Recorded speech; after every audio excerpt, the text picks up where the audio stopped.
আমরা নির্ণয়কের আরও একটি প্রমাণ দেখব। পরীক্ষা আসছে, দেখো বুয়েটের ভর্তি পরীক্ষাও আসছে, আবার আমাদের সৃজনশীল প্রশ্ন কিন্তু প্রমাণটা আসছে। আমাদের নির্ণয়কটা দেওয়া আছে যার ভুক্তি 1 1 1 1 p square 1 p square p to the power 4।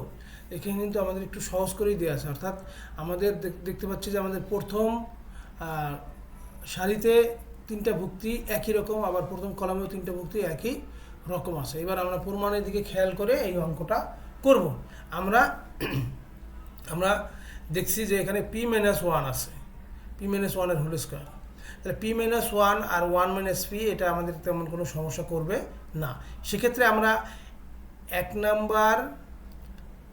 Number column থেকে 2 নম্বর কলাম বিয়োগ করে প্রথম ভুক্তিটা শূন্য করে দিব, 1 - p পাবো। আবার 2 নম্বর কলাম থেকে 3 নম্বর কলাম বিয়োগ করলেও আমরা 2 নম্বর কলামের প্রথম ভুক্তিটা শূন্য করে দিতে পারবো। একটু খেয়াল করি, c1 প্রাইম c1 - c2, তাহলে আমাদের c1 থেকে c2 বিয়োগ 1 - 1 0 1 - p 1 - p স্কোয়ার। এরপর আমরা কি করছি, 2 নম্বর থেকে 3 নম্বরটা বিয়োগ এবং বসাবো কোথায়, 2 নম্বর কলামে। তাহলে 1 - 1 0 p - p square - p to the power 4 1 p square p to the power 4।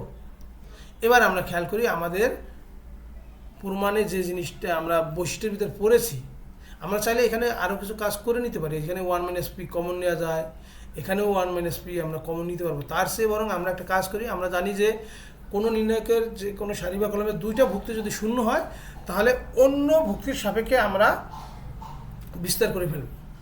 তাহলে সেক্ষেত্রে আমরা 0 এবং 0 সাপেক্ষে আমরা 0 0 পেলাম। এবার 1 এই সারির সাপেক্ষে, অর্থাৎ প্রথম সারির সাপেক্ষে আমরা বিস্তৃতি করব। তাহলে 0 0 1 ইন্টু সারি কলাম বাদ দিলে 1 - p p - p square 1 - p square p square - p to the power 4। আমরা সেইখান থেকে কি করলাম, 1 - p, এখান থেকে একটা p কমন নিলে 1 - p, এখানে 1 - p স্কোয়ার, এখানে p স্কোয়ার কমন নিলে 1 - p স্কোয়ার।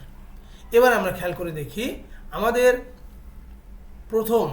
প্রথম যে সারিটা আছে সেখানে 1 - p কমন আছে, আর আমাদের দ্বিতীয় সারিতে 1 - p স্কোয়ার কমন আছে। দেখো আমাদের প্রমাণে কিন্তু 1 - p বা p স্কোয়ার - 1 এগুলো কিন্তু আছে।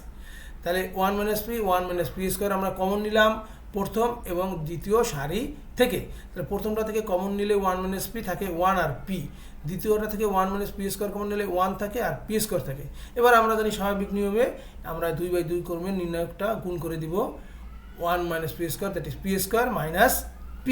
এখান থেকে আমরা একটা p কমন নিলে p - 1। তাহলে আমাদের প্রমাণের জন্য p দরকার, সেই p কিন্তু আমরা পেয়েছি, p। এবার p - 1 হোল স্কোয়ার পেলাম, p - 1 হোল স্কোয়ার পেলাম আর p স্কোয়ার - 1 পেলাম। আমরা এইখানে কিন্তু একটা খেয়াল করো, 1 - p রে আমরা p - 1 লিখছি, 1 - p স্কোয়ারে p স্কোয়ার - 1 লিখছি, অর্থাৎ আমরা মাইনাসটা কমন নিয়েছিলাম, 2টা মাইনাসে প্লাস হয়ে এটা হয়েছে।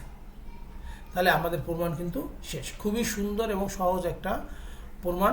পরীক্ষা কিন্তু এই ধরনের প্রমাণ নিয়মিতই আসে। আমরা সবাই ভালো করে এগুলো প্র্যাকটিস করব।